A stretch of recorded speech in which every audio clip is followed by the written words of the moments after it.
Brandly Friends. Sekarang kita sudah sampai di anatomi dasar bagian 3. Sekarang kita akan membahas tentang linea atau garis. Nah, jadi tubuh ini dibagi menjadi beberapa linea untuk memudahkan kita dalam belajar anatomi ke depannya. Jadi ada namanya linea mediana, garis tengah tubuh yang membagi tubuh itu antara sebelah kiri dan sebelah kanan garis tengah ini, ya. Jadi linea mediana itu ada linea mediana anterior kalau tampak depan seperti ini, atau tampak ventral. Kalau tampak dorsal atau tampak belakang namanya linea mediana posterior seperti ini. Terus ada linea sternalis, itu garis yang membentang di sepanjang osternum. Ada linea sternalis dextra dan linea sternalis sinistra. Oke, jadi ini adalah mana sini linea sternalis, yang ini ya. Linea sternalis. Ada linea sternalis sebelah dextra, ada linea sternalis sebelah sinistra. Sebelah sini ya. Terus ada linea midclavicularis, yaitu garis yang membentang tepat memotong di tengah os clavicula dextra dan sinistra. Linea midclavicularis. Oke, jadi yang mana itu linea mid? Di linea midclavicularis ini yang ini. Ya. Jadi ini adalah clavicula. Jadi kalau dibagi dua, di tengah-tengahnya terus ditarik garis atas ke bawah, itu namanya adalah linea midclavicularis atau linea media clavicularis. Itu media, tengah, jadi di tengah clavicula, garis di tengah clavicula. Oke. Terus ada linea parasternalis, yaitu garis yang membentang di antara linea sternalis dan linea midclavicularis. Ya, ini adalah linea parasternalis. Dia membentang antara linea sternalis dan linea midclavicularis. Ini adalah parasternalis, antara sternalis dengan midclavicularis. Terus ada linea axillaris anterior. Nah, ini kalau tampak depan, sedangkan kalau tampak belakang adalah linea axillaris posterior. Nah, axillaris ini adalah aksila. Aksila itu adalah ketiak ya. Ini adalah ketiak aksila. Nah, kalau linea axillaris anterior berarti tampak depan seperti ini. Ini adalah linea axillaris anterior. Kalau linea axillaris posterior, dia tampak belakang seperti ini. Kita tarik garis dari atas ke bawah. Ini adalah linea axillaris posterior. Kalau linea axillaris media, dia itu dari depan ke belakang. Jadi kayaknya di sini tidak ada gambarnya. Jadi teman-teman bayangkan kalau teman-teman tarik garis dari depan ke belakang, atau misalnya teman-teman jepit penggaris di ketiak teman-teman. Nah, penggaris itulah yang namanya linea axillaris media. Dia membentang di sisi tengah ketiak. Oke. Selanjutnya ada linea vertebralis, garis yang membentang di tengah vertebra sejajar dengan linea median posterior. Oke, dia membentang di tengah vertebra.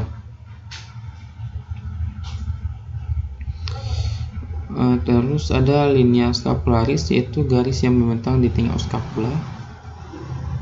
Di scapularis ini ya. Jadi os scapula ini yang ini teman-teman. Ini adalah tulang scapula atau os itu osteum. Osteum itu juga termasuk terminologi, artinya adalah tulang. Jadi ini adalah linea scapularis, dia membentang di tengah os scapula. Terus ada linea paravertebralis, yaitu garis yang membentang di antara linea scapularis dan linea vertebralis. Ini adalah linea scapularis. Terus linea vertebralis, nah dia itu membentang di tengah-tengahnya antara linea scapularis dan linea vertebralis. Ini ya.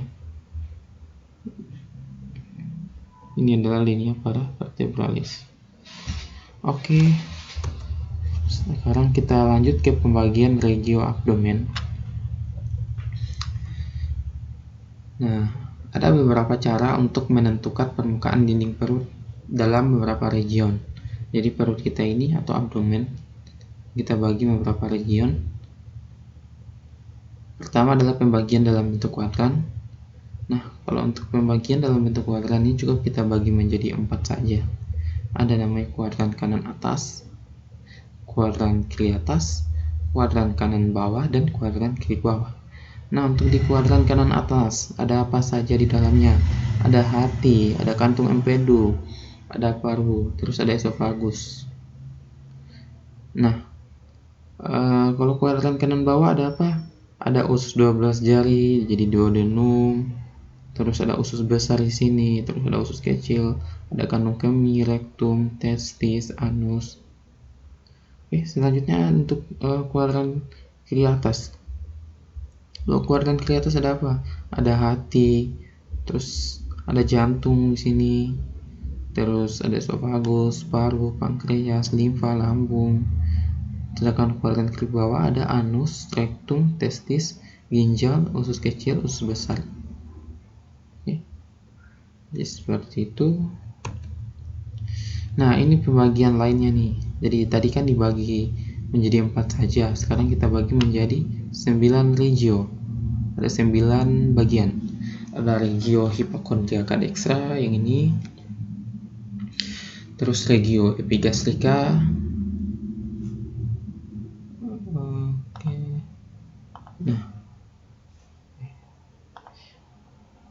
Nah, seperti ini. Ini adalah regio hipokondriaka dextra. Ini adalah regio epigastrika, regio hipokondriaka sinistra. Oke, jadi gampang dihafal ya. Ini adalah hipokondriaka bagian kanan dextra. Ini hipokondriaka sinistra. Kalau ini adalah epigastrika. Nah, gastrik itu dari gaster. Gaster lambung, berarti dia ada di sekitar lambung ini, regio ini. Terus ada regio hipokondriaka sinistra ini nih. Terus ada regio abdominal lateral sinistra, kemudian ada regio abdominal lateral dextra, kemudian ada regio umbilicalis. Nah, terus ada regio inguinalis dextra, regio inguinalis sinistra, dan regio pubica atau hypogastrium. Nah, jadi kepentingan pembagian ini yaitu bila kita meminta pasien untuk menunjukkan dengan tepat lokasi rasa nyeri serta melakukan deskripsi perjalanan rasa nyeri tersebut. Dalam hal ini sangat penting untuk membuat peta lokasi rasa nyeri beserta perjalanannya, sebab sudah diketahui karakteristik dan lokasi nyeri akibat kelainan masing-masing organ intraabdominal berdasarkan hubungan persarapan visceral dan somatik. Secara garis besar, organ-organ dalam abdomen dapat diproyeksikan pada permukaan abdomen dalam bentuk regio, yaitu antara lain. Nah, jadi fungsinya apa? Jadi ketika pasien nanti menunjukkan rasa sakitnya, misalnya pasien mengeluh rasa sakit di area 3 ini atau regio hipokondriaka sinistra. Nah, jadi kita bisa tahu ada organ-organ apa saja di sini. Jadi kemungkinan organ-organ yang bermasalah itu adalah organ-organ yang di sini, regio 3 ini atau regio hipokondriaka sinistra. Nah, hati atau hepar berada di regio hipokondriaka dextra, epigastrika, dan sedikit ke hipokondriaka sinistra. Jadi hati dan hepar itu ada di bawah regio 1, regio 2, dan sedikit di regio 3. Jadi regio 1. Jadi untuk hati itu kan dia ada lobus dextra dan sinistra. Untuk lobus dextranya itu lebih besar daripada lobus sinistra. Jadi agak sedikit memang menyentuh di regio sinistra. Regio 3 ini maksud saya. Terus lambung berada di regio epigastrium. Nah, epigastrika itu adalah di mana? Regio 2. Ya, epigastrium. Jadi sini ada lambung. Karena di atas sini adalah esofagus. Esofagus itu dari mulut, terus lanjut ke esofagus. Nah, di sinilah lambung. Regio 2. Limpa berkedudukan di regio hipokondrium sinistra. Nah, dia ada di hipokondriaka sinistra, itu limpa. Jadi ada di area sini. Oke, ada di area 3 sini. Terus ada kantung empedu atau vesica valea, seringkali berada pada perbatasan regio hipokondriaka kanan dan epigastrika. Jadi kantung empedu itu ada di area perbatasan antara regio 3 dan regio 2, antara Hypochondriaca sinistra dengan epigastrica. Hypochondriaca kanan berarti sini ya, Hypochondriaca dextra ya, berarti di sini ya, antara Hypochondriaca dextra dengan epigastrica. Terus ada kandung kemih yang penuh dan uterus pada orang hamil dapat teraba di regio hypogastrium. Nah, regio hypogastrium itu ada di regio ini 8. Jadi kalau misalnya ada ibu hamil, terus kita bisa meraba kandung kemihnya apabila kandung kemihnya penuh. Kandung kemih ini teman-teman yang menampung urin. Istilahnya dia kantung urin. Jadi ketika kantung urinnya penuh sebelum diekskresikan pada ibu hamil, kita bisa raba kandung kemihnya di area 8 ini atau regio hypogastrium. Terus appendix ini adalah usus buntu berada di daerah antara regio inguinalis dextra, abdominalis lateral kanan, dan pada bagian bawah regio umbilicalis.